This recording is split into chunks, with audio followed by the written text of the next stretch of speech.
Muchísimas gracias, Antonio. Es un placer estar aquí en Santander, una ciudad preciosa a la que venimos hace muchos años, gracias a Carlos, entre otras cosas. Y quería agradecerle a Carlos, a todo el equipo de CISA, toda la organización de las jornadas. El que podamos encontrarnos los profesionales, como muy bien decías, Consuelo, es tan importante, es tan enriquecedor para todos nosotros y sabemos el esfuerzo que hay detrás. Por eso os agradezco muchísimo esta oportunidad de estar aquí compartiendo con todos vosotros. Y también a vosotros, los que acabáis de presentar las presentaciones tan interesantes que habéis hecho. Yo te oía, Consuelo, y me acordaba que en el año 2006 hicimos un trabajo con Save the Children, fue un trabajo que lideró Save the Children y que el Ministerio, creo que era de Servicios Sociales, no me acuerdo, porque los ministerios cambian de nombre cada vez y es una locura. Pero bueno, el Ministerio de Trabajo, ¿cómo se llama? De Trabajo.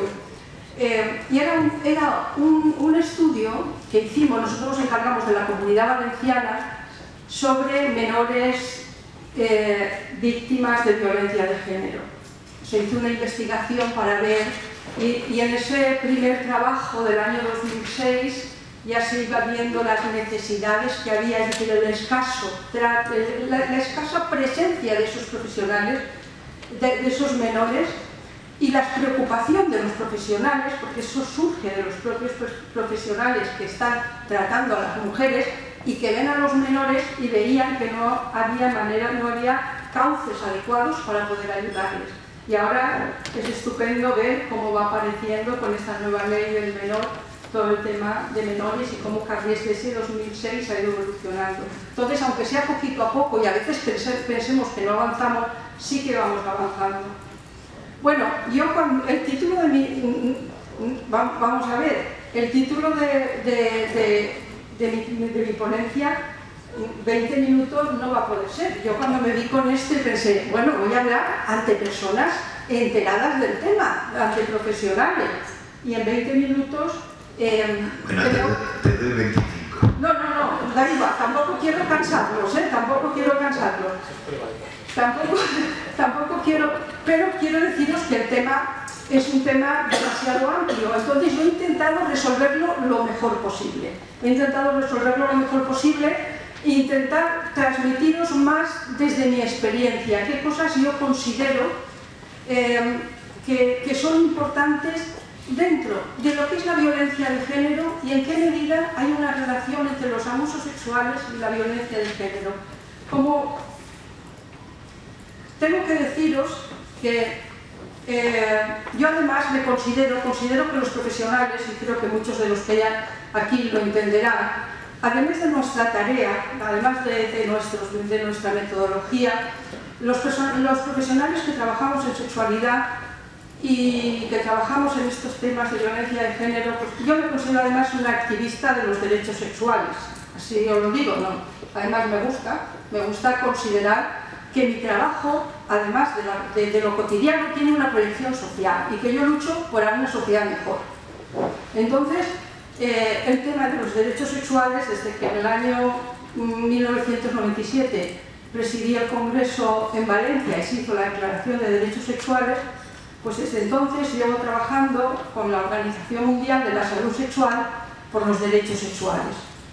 El año pasado tuvimos una reunión en Nueva York que era reafirmando los derechos sexuales, porque claro, los derechos sexuales que declaramos en el año 97 eran unos derechos sexuales, vamos a decir, ingenuos, unos derechos sexuales de sexólogos. Antonio estaba allí también en aquella época, Felipe, Carlos, todos estábamos ya trabajando. Entonces, son unos derechos sexuales desde lo profesional, pero que están poco ligados a lo que son realmente los derechos dentro de lo que son las leyes, dentro de lo que hemos considerar. Entonces, lo que pretendimos desde la Comisión de Derechos Sexuales de la Organización Mundial para la Salud Sexual y liderado por el profesor Eli Coleman, que es el director del programa de sexualidad humana de la Universidad de Minnesota y financiado por la Fundación de la Universidad de Minnesota, era esos derechos que en Valencia se habían promulgado, de alguna manera emparentarlos, relacionarlos directamente con los derechos humanos, para que dijéramos, bueno, los derechos sexuales son derechos humanos, están dentro de los derechos humanos. Y os cuento esto porque, bueno, pues nos tachaban de ingenuo, no, es que los derechos sexuales no son nada, no están, pero fijaos qué noticia, y es muy reciente, esta noticia es del día 18 de este mes. El gobierno de los Estados Unidos dice que va a comenzar a utilizar el término derechos sexuales en las discusiones sobre los derechos humanos y el desarrollo global. Y eso es el embajador de Estados Unidos en la ONU. Después dice que considera que esos derechos no son derechos constituidos como tales, pero ya empieza a hablar de derechos sexuales. Y eso es muy importante para todas las personas que en el mundo están sufriendo derechos sexuales, porque cuando Estados Unidos estornuda, todos vamos detrás. Si ellos empiezan a utilizar el término, entiendo que va a ser muy útil para todas las personas. Siguen siendo invisibles para la sociedad, invisibles para la familia y siguen siendo invisibles para muchos profesionales. Porque nos encontramos con cifras altísimas, con un 25% de mujeres han sufrido abusos en algún momento de su vida. Es que es una barbaridad, es tanto que no lo asimilamos, no lo reconocemos. El cómo lo viven, bueno, no voy a tener mucho tiempo, pero esa sensación de asco, de sentirse utilizada, de sentirse... Muchas personas que no han tenido la posibilidad de contarlo, porque yo tengo una doble vertiente, un doble acercamiento a los abusos. Por un lado, en el Instituto Spiel en Valencia, yo dirijo el servicio de atención psicológica a menores víctimas de abusos sexuales y menores perpetradores. En ese servicio hemos visto pues, aproximadamente unos 5.000 menores. Y además, como psicóloga clínica, he visto a lo largo de mi experiencia profesional de más de 30 años mujeres que han venido a consulta, además a nosotros vienen especialmente porque como saben que somos de alguna manera se nos identifica como expertos en el tema, porque en el año 95 ya escribimos un capítulo en un libro que se llamaba Sexo a la fuerza, una colección que dirigía Elena Ochoa, y uno de los capítulos del libro era sobre abusos. Entonces, desde entonces, y ver las consecuencias, he podido ver las consecuencias que esos abusos tienen en esas personas cuando son adultas. Y además, las mujeres, ahora veremos cómo precisamente las mujeres que sufren violencia de género son mujeres, algunas de ellas, un porcentaje importante de ellas, pueden haber sido víctimas de abusos sexuales en su infancia y a lo mejor nunca han hablado de ese tema. Lo voy a pasar, era un vídeo que... ¿Cómo vamos de tiempo? Bueno, ¿se nos ha ido? Bueno, se nos ha ido el controlador. Tienes unos 20 minutos. Bueno, pues mira, vamos a ver el vídeo. Vamos a dar... ¿Sabéis qué? Vamos a darle al vídeo porque de alguna manera prefiero que escuchéis la voz de una persona que ha sido víctima. Entonces, es un vídeo cortito, pero está muy bien resumido cuáles son los sentimientos de los abusos sexuales intrafamiliares.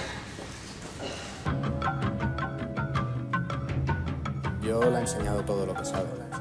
¿Por qué no iba a enseñarle también a los hombres eso? Es mejor hacerlo con mi propia hija. La niña me trató más como un marido de lo que lo hizo su chulo la dejar embarazada. Pero a mí lo que me choca es que los demás sean tan permisivos con esta banda de gente que no tienen ninguna especie de escrúpulo en amargarles la vida a los demás. O sea, es que... Sure, I was lost. Terminé la universidad con 21 años y enseguida quise marcharme de casa de mis padres porque era un ambiente muy difícil para mí, muy duro de aguantar. Y fue la primera vez que yo noté realmente que estaba controlando mi vida.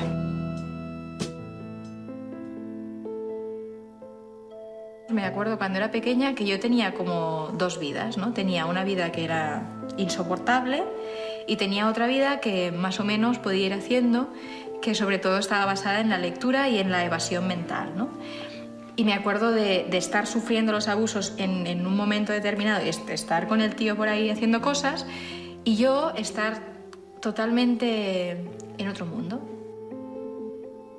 Yo empecé a aprender a leer justamente cuando empezaron los abusos. Y entonces, como no era posible para mí poder aguantar toda la realidad que estaba viviendo, porque era totalmente inasumible, pues me refugiaba mucho en los libros. Y además, para mí también actuaba como una especie de barrera de separación con mi familia. Era como una forma de decir que yo en realidad no pertenecía a todo ese mundo, ¿no?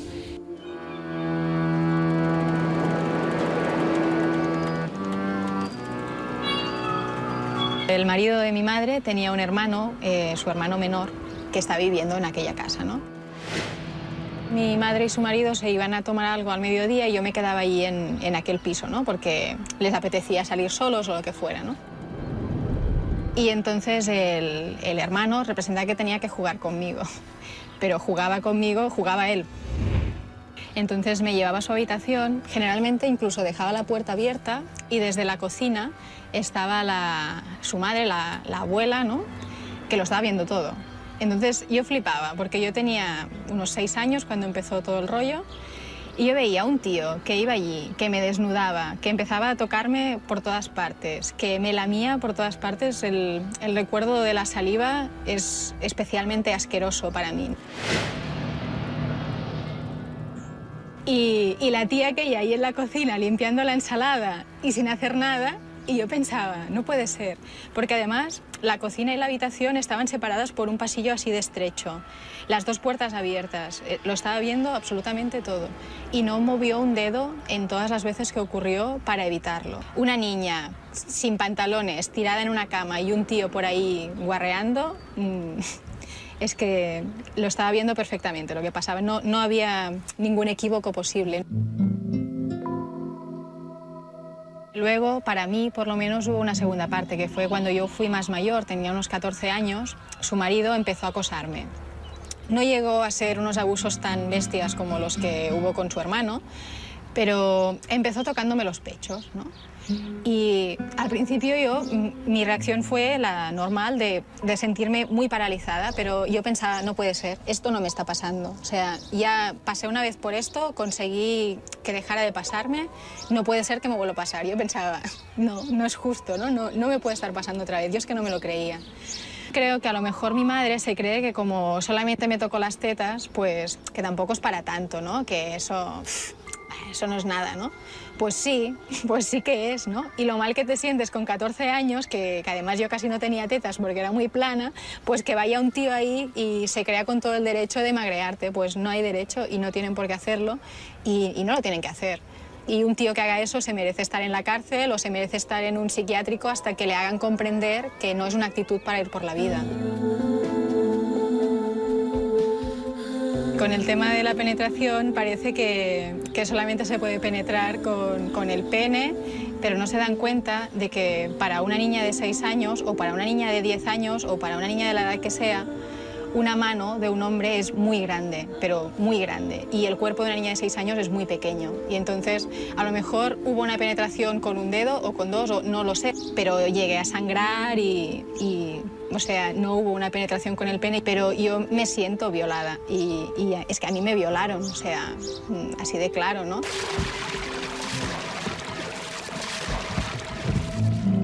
Mi madre me ha echado muchas veces en cara, en vez de echarle en cara al agresor que me violara, me echa en cara a mí que no lo dijera, ¿no?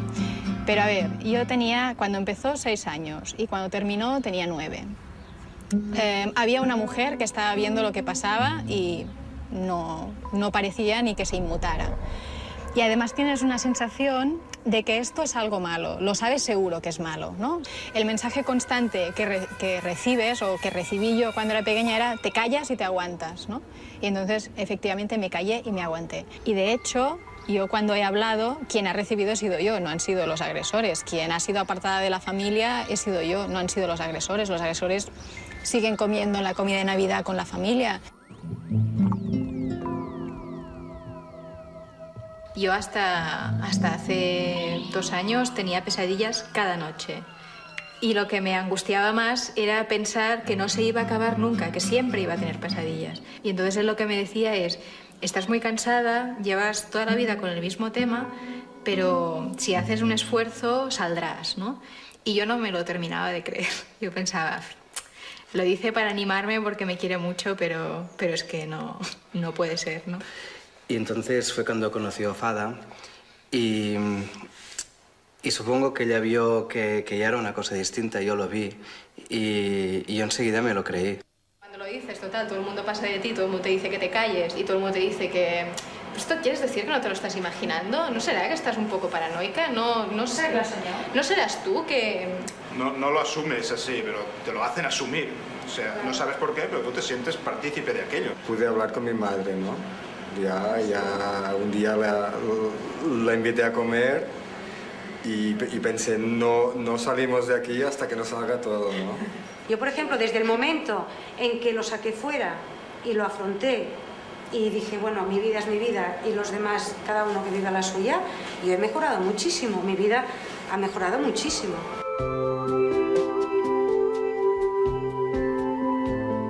Yo tenía este papel difícil de estar suficientemente cerca, pero suficientemente lejos, dejar que ella hiciera y tomara sus decisiones, pero darle todo el apoyo. Lo más duro seguramente era llegar a casa y encontrártela pues llorando y desesperada y sobre todo la impotencia. No podía ni tocarla porque no lo aceptaba, ella no podía, También es un privilegio para la pareja poder demostrar a la persona que quieres que la quieres, ¿no? Es decir, poder luchar por ella. Miras tu vida y dices, hostia, pues ahora estoy bien más tiempo del que estoy mal, ¿no? Y creo que esto ha llegado, ¿no? Finalmente, que yo tengo algunos momentos que hombre, pues que me siento mal, ¿no? Porque... Como todo el mundo. Bueno, como todo el mundo, claro, ¿no? Pero mi vida no es una mierda, ¿no? Mi vida me satisface mucho y estoy contenta y estoy bien y estoy con Joan, con los niños, me gusta el trabajo y muy bien. Y algunos días Bruna que pues venía y me decía, mamá, ¿qué plores? Y me tocaba así, ¿no? Y me abrazaba y yo pensaba, joder, vale mucho la pena, ¿no? Tengo que estar bien también porque ellos necesitan una madre que esté bien, ¿no? Y es siempre educarlos para que vean que tienen derechos y que se les tiene que respetar y que porque sean niños no dejan de ser personas.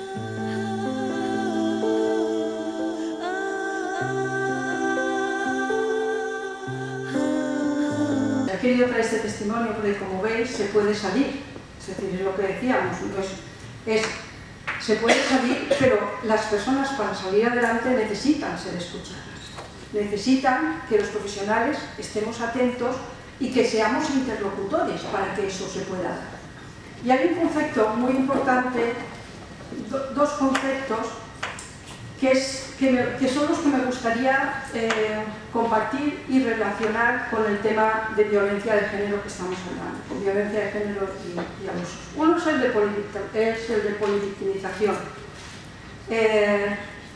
Las víctimas, la experiencia de más de un tipo de violencia en el mismo periodo por parte de una víctima.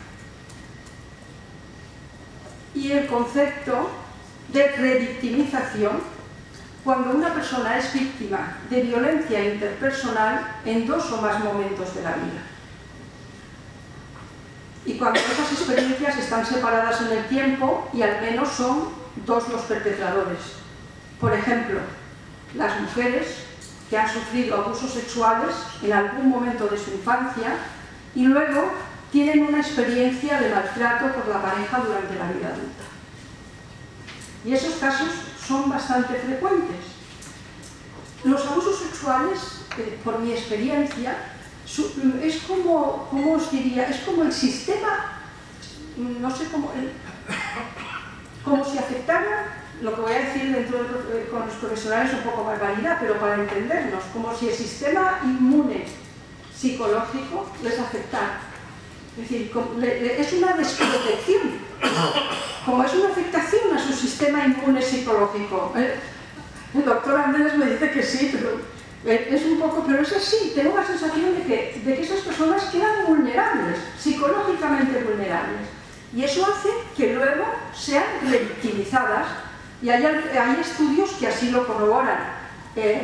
Cuevas, que es un discípulo de Finkelhoff, que es uno de los expertos mundiales en victimización, en un estudio sobre polivictimización que evaluó distintos tipos de victimización en mujeres, vemos el grado de polivictimización, es decir, a ver si las personas que han sufrido, que han sido víctimas sexuales, de abusos sexuales, estos son víctimas de maltrato, contra la propiedad, es decir, que hayan ido a robar, víctimas indirectas. Bueno, con lo que quiero que nos quedemos es con esta primera línea, ¿vale? Lo que quiero que nos quedemos es que las personas que han sido víctimas sexuales son las personas que más grado de revictimización tienen. De alguna manera son personas más vulnerables. Por eso es muy importante que las personas que trabajan en el tema de violencia de género estén atentas al tema de los abusos sexuales que pueden haber vivido estas personas para poder ayudarles, para que puedan salir de ese ciclo de la revictimización y la polivictimización. Y se explora si esas mujeres han sido víctimas de abusos sexuales. Vemos que hay una altísima prevalencia. En este caso encontramos no el 25, sino un 33% de mujeres que consultan, pero que la consulta no es sencillamente una consulta de planificación familiar. Estamos hablando de centros. Una alta prevalencia de mujeres que consultan. Con una larga duración, vamos a centrarnos en los que están en negrita, y sobre todo hay un bajo porcentaje que revelan. Las personas que revelan, en este caso son el 30%, y las que denuncian, como decía Félix López, un 10 o un 15%. Con lo cual siempre se habla de la famosa pirámide de los abusos sexuales, donde los casos que se denuncian están en el vértice de la pirámide, pero que tenemos toda una base que nunca sale a la luz. Otra cosa que llama la atención es la poca ayuda que reciben cuando cuentan lo que les ocurre. La poquísima ayuda, sobre todo en los abusos intrafamiliares. Yo eso estoy cansado de verlo. En nuestro trabajo preparamos a las mujeres, a las niñas, las preparamos para que cuando hablen, pues sepan, porque claro, ellas a veces cuando vienen, incluso cuando vienen mayores. Recuerdo, por ejemplo, el caso de una chica que había sido abusada por un tío suyo, que era un alto cargo, bueno, era una persona muy influyente en la familia. Su madre se había quedado viuda, era un hermano de su padre, y este señor trabajaba en el Centro Superior de Investigaciones Científicas. Era un renombrado catedrático. Y cuando ella habló, pues la familia próxima sí. Su hermano y su madre la apoyaron. Su hermano incluso quería, porque vino a hablar conmigo y hasta quería buscar a alguien para que le diera una paliza. Tuve que trabajar con él y decirle, no es eso, no ese es el tema, tienes que dejar en manos de la justicia. Había prescrito, pero bueno, la cuestión es, había prescrito, pero curiosamente este señor finalmente está en la cárcel porque una sobrina de esta chica, que ya tenía 30 y tantos años, también le ocurrió, y han testificado muchas personas en contra de él, y esta niña todavía no había prescrito. Sabéis que las leyes han cambiado afortunadamente. Sabéis que ahora las leyes, porque antes la prescripción era de 5 años, pero claro, era un poco absurdo, porque si una niña de 10 años abusaban de ella, a los 5 años prescribía.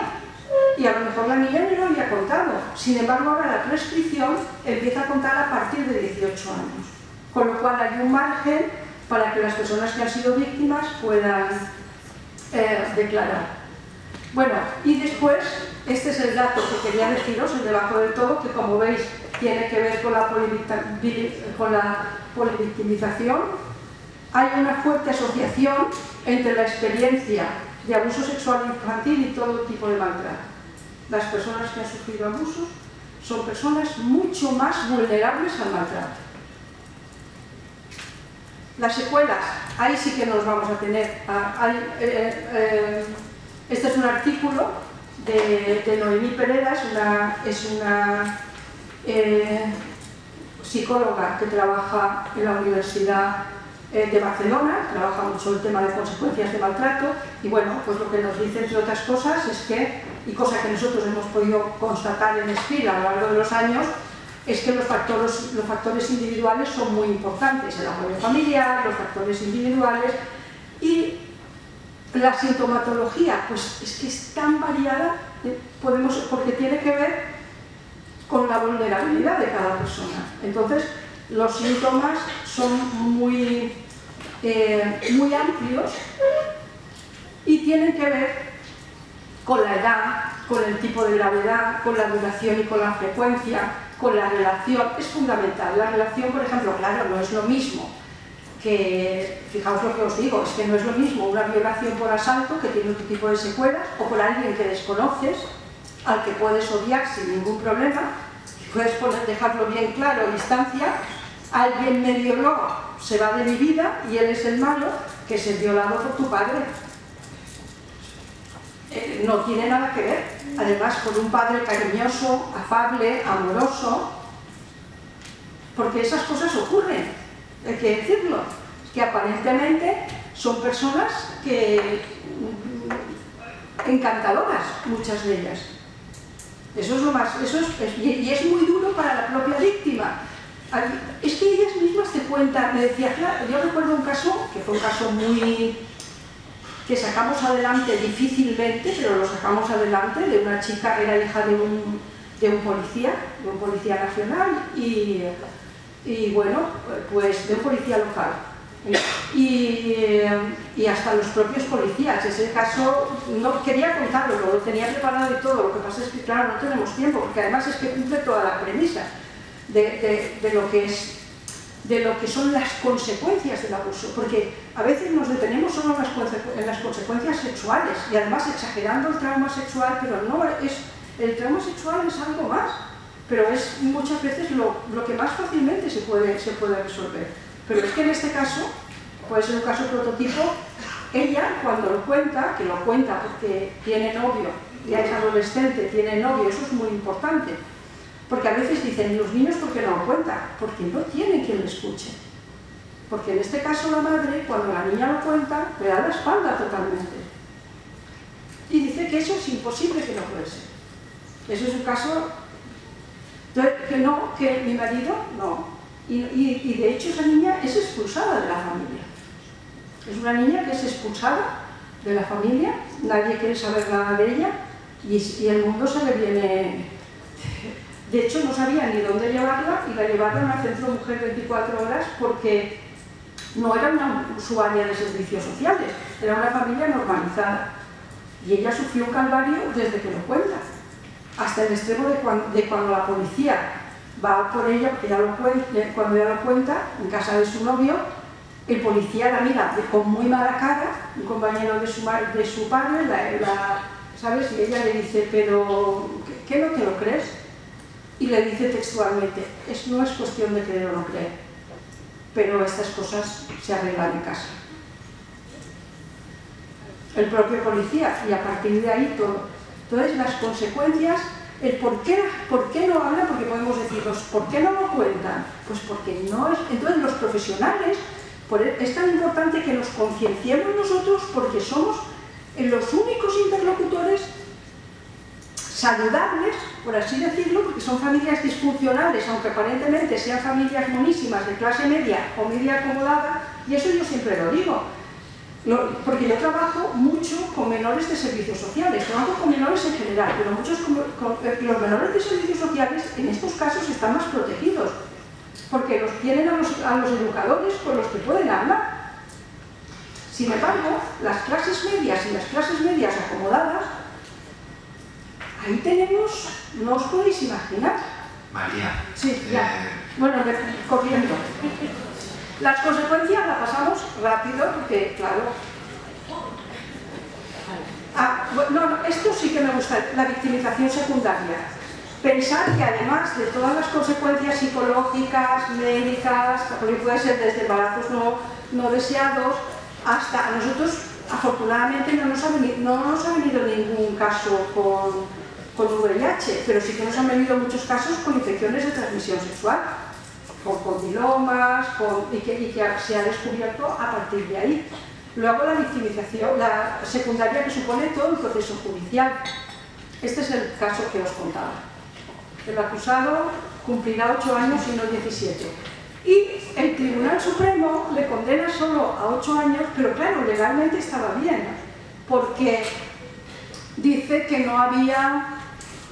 porque la viola 3 veces, ¿vale? Pero en una de las violaciones ella dice que le coge de los brazos y que no la suelta. Entonces el abogado defensor dice que hay violencia, pero el juez considera que no hay violencia porque sujetarla era condición necesaria para poder ejecutar el acto, porque ella no se dejaba. Yo os digo lo que pone el acto, yo os digo lo que pone el autor, ¿sabes? Decía, porque era condición necesaria, que no hubo ensañamiento, ¿sabes? Pero que claro, si no la sujetaba, no se dejaba. Bien, eso a veces nos encontramos. Quería hacer hincapié también, que son un poco como, pero no tenía más remedio, pero me parecía muy importante hablar de la victimización sexual por internet. Hay un trabajo que presentaron en el congreso que tuvimos en Alicante, en Flashes, en el que también es de Cataluña, en el que habla de victimización sexual por internet. Casos constatados, son constatados en el sexo femenino. Entonces, lo que me interesa aquí solamente es llamaros la atención de lo importante que es. Además, yo he tenido ya niñas de 13 años, pero además, encima sin tener conciencia, ¿sabes? Sin tener conciencia de lo que supone colgar sus fotos desnudas por ahí.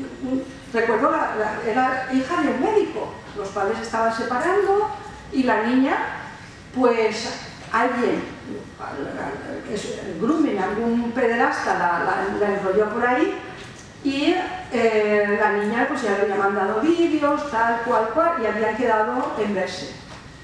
Pero es que con niños nos ha pasado y ahí no tengo tiempo, pero las estrategias son increíbles. Por ejemplo, recuerdo el caso de 2 chicos en Murcia, que quien empieza la interacción con los chicos, que los chicos tenían 14 años, es una chica joven, y luego aparece el pederasta. Entonces, que tienen el tema de internet en ese sentido, los pederastas han desarrollado habilidades muy finas y muy interesantes para poder. Entonces, realmente es un riesgo y tenemos que educar en esto. Tenemos que educar y hablar mucho más del tema. Tenemos que preguntar y tenemos que orientar y sobre todo escuchar. ¿Y por qué digo escuchar? Digo escuchar porque, como os digo, llevo mucho tiempo trabajando en este tema y no es la primera vez, siento tener que decirlo, que viene una persona a consulta porque ha sido víctima de abusos sexuales y me dice que es la primera vez que lo ha podido contar. Le digo, pero si has ido al médico, tengo aquí tu historial, has ido al médico con bastantes problemas psicosomáticos, has ido al psiquiatra, has ido a otro psicólogo. Sí, pero es que cada vez que empiezo a hablar de este tema, pues como que me huyen textualmente. Sí, vale, ya está. Bien. Un minuto para contaros, creo que es importante. Un poco refrendando lo que decía Consuelo y también lo que decía Félix López.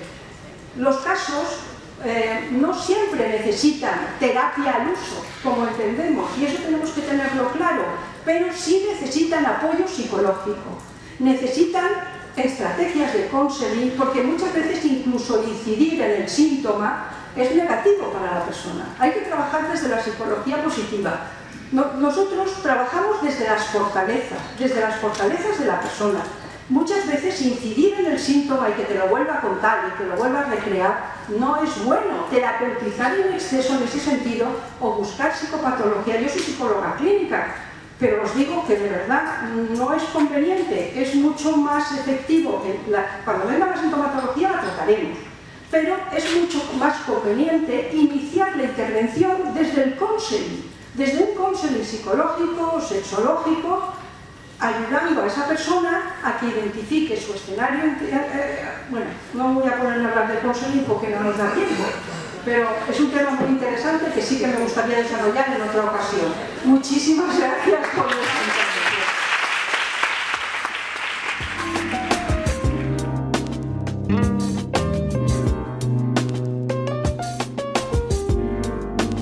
intervención.